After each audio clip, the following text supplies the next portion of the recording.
अंकुर जी, शायद आप ग्राउंड की स्थिति नहीं समझ रहे। सर, मैं यहाँ पिछले एक हफ्ते से अयोध्या में हूँ।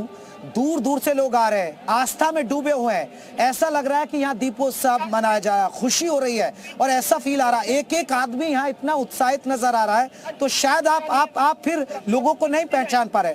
मैं ठीक है। साध्वी गीतांबा जी, मैं आपसे समझना चाह रहा हूँ। देखिए, जो विरोधी हैं वो कहीं ना कहीं शंकराचार्यों की नाराजगी का मुद्दा उठा रहे हैं। मैम, ये नाराजगी कितनी बड़ी है? शंकराचार्य जी को मेरा नमन है, लेकिन रह गई बात ये कि शंकराचार्य की स्थापना करता कौन है। शंकराचार्य को विद्वत परिषद लाती है, जो बाल ब्रह्मचारी होते हैं उनको विद्वत परिषद ले जाकर के, तो उसके बाद सन्यासी जाके शाल उठाकर उनको शंकराचार्य के ऊपर वहां पर विद्वत परिषद पहुंच चुकी है। विद्वत परिषद अपने हिसाब से कर रही है। शंकराचार्य जी अगर नाराज हैं तो स्वरूपानंद सरस्वती जी पहले भी बोले थे कि मैं पहले कांग्रेसी हूँ, बाद में हम शंकराचार्य हैं, और उन्हीं के भांजे हैं ये अभिव्यक्तेश्वरानंद जी।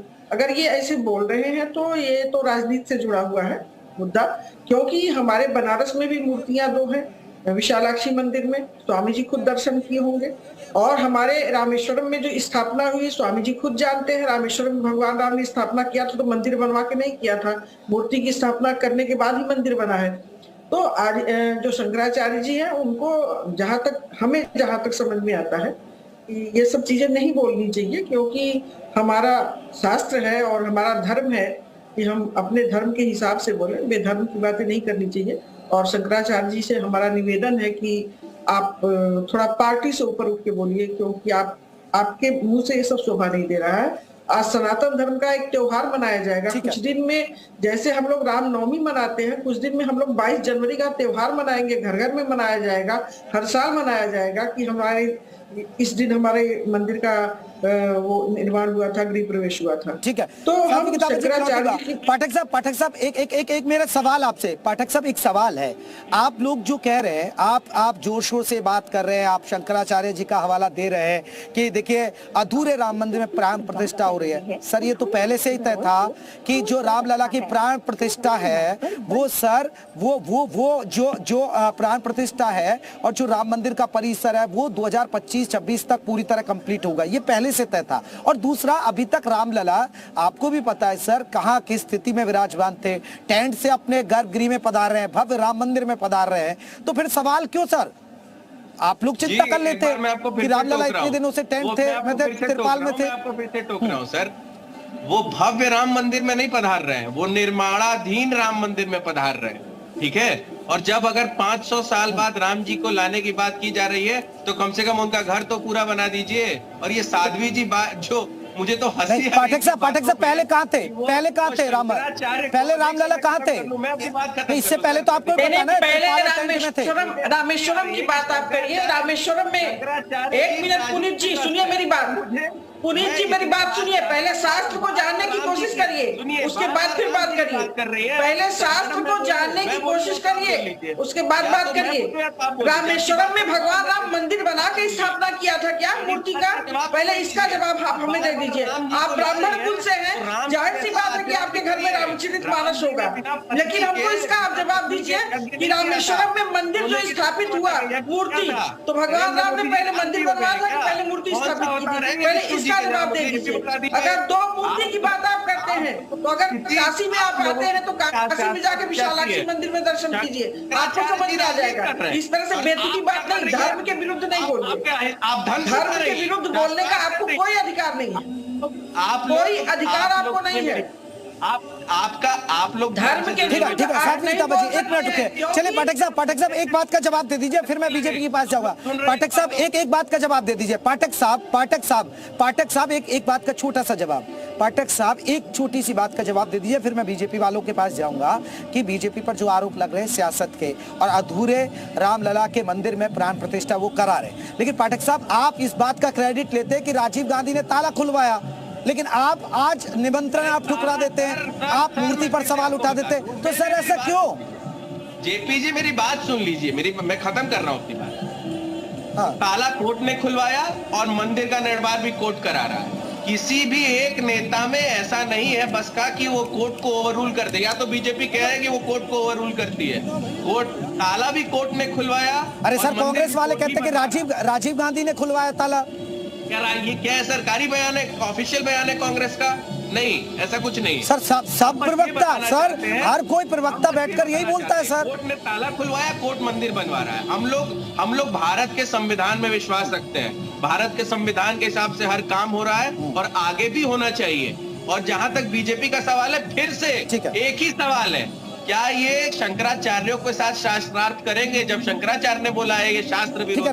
राघवन जी फिर वही सवाल आपको इसी मुद्दे पर घूम रहे हैं, लेकिन अपने नेताओं के बयान पर वो सफाई नहीं देंगे, लेकिन आपको फिर शंकराचार्य के मुद्दों पर घेरेंगे। शंकराचार्य जी आपके कहने पर शास्त्रार्थ नहीं करेंगे। शंकराचार्य जी आम आदमी नहीं है कि आपके कहने पर जाके शास्त्रार्थ कर देंगे। शंकराचार्य जी एक उनको धर्म सिखा रहे हैं। अभी तो कोई अभी साध्वी जी कह रही थी कि उनको, ठीक है मैं आ रहा हूँ साध्वी की तरफ। राघवन जी हाँ। जी पूछे। राघवन जी देखिए, जो कांग्रेस के नेता बयान दे रहे हैं उस पर तो वो कुछ नहीं बोल रहे हैं, लेकिन वो पूछ रहे हैं कि देखिए शंकराचार्य के जो नाराज हैं उस पर बीजेपी जवाब दे। नहीं, देखिए 4 शंकराचार्यों में जहां तक हमें जानकारी थी, 2 शंकराचार्य ने शुभकामनाओं के संदेश भेजे हैं और 2 शंकराचार्यों ने शायद आने के लिए अभी ये संस्तुति नहीं दी है और नाराजगी वाला विषय है, वो भी पत्र द्वारा जानकारी मिल गई है, कोई ऐसी नाराजगी वाली बात नहीं है। लेकिन मैं एक बार फिर कहना चाह रहा हूँ, इन सवालों का जवाब समिति दे तो वो ज्यादा बेहतर है, जो ये कार्यक्रम वगैरह व्यवस्थित रूप से देख रही है। भारतीय जनता पार्टी की उत्तर प्रदेश में सरकार है और हम लोग अयोध्या में भगवान राम के मंदिर के पक्षधर हैं, छाती ठोक के हम लोग कहते हैं। इसमें हम लोग कोई चोरी वाली बात थोड़ी ना करते हैं। जो व्यक्ति इत्र लगाएगा वो महकेगा, जो महिला लपेटेगा वो बदबू मारेगा। आज की तारीख में संपूर्ण वर्ष क्या हालत आज की तारीख में हो गई है।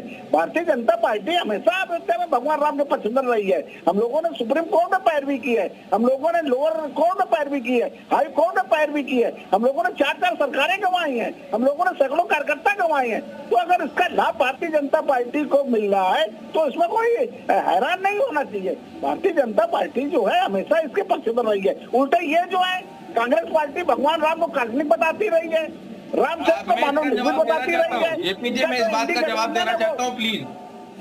इनका जो इंडी गठबंधन है, जल्दी से पाठक जी जवाब दीजिए। ठीक है दीजिए पाठक जी जवाब दे दीजिए। काल्पनिक बताने की बात हो रही है, मैं इस बात को भी क्लियर कर दूं कि कोर्ट में जब एफिडेविट लगा था तो ये राम जी को काल्पनिक नहीं बोले, तो ये तो बीजेपी का इंटरप्रिटेशन है। ये बोला गया था कि राम सेतु का साइंटिफिक प्रूफ नहीं मिल पाया है। यही बात जब केंद्रीय मंत्री जितेंद्र सिंह ने संसद भवन में कही थी कि ये बात सही है कि अभी तक राम मंदिर का कोई राम सेतु का कोई साइंटिफिक प्रूफ नहीं मिल पाया है, तो ये बात तब बीजेपी उसको नहीं उठाती है। और ये जो पूरा सेतु समुद्र प्रोजेक्ट था वो अटल जी की सरकार में शुरू हुआ था। उसी अटल जी की सरकार ने इस बात को शुरू किया था, सेतु समुद्र प्रोजेक्ट को। ऐसा राम कोई राम सेतु नहीं है, हम तो सिर्फ उसको कंटिन्यू कर रहे थे। एफिडेविट में सिर्फ ये लगा था कि राम सेतु का कोई साइंटिफिक प्रूफ नहीं, जो बीजेपी ने दोहराया है सदन में। और बीजेपी की व्हाट्सएप यूनिवर्सिटी का ज्ञान जो बार बार अपने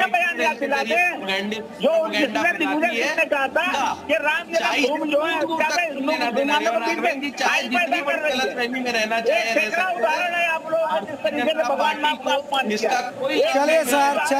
चलिए मैं पाठक जी राघवन जी देखिए, यही तो बात है। एक शुभ काम हो रहा है, एक मंगल काम हो रहा है, और सिर्फ अब आपको बता दें कि 3 दिन महज बचे हैं। बहुत भव्यता है अयोध्या में, मेरे पीछे भी आपको भव्यता दिव्यता नजर आ रही होगी। हर कोई आदमी यहाँ आ रहा है, उसके रोम रोम में राम बसा हुआ है। लेकिन आप लोगों की सियासत है वो थम नहीं रही है, आप लोगों के वार पलटवार हो रहे हैं। लेकिन दर्शकों को भी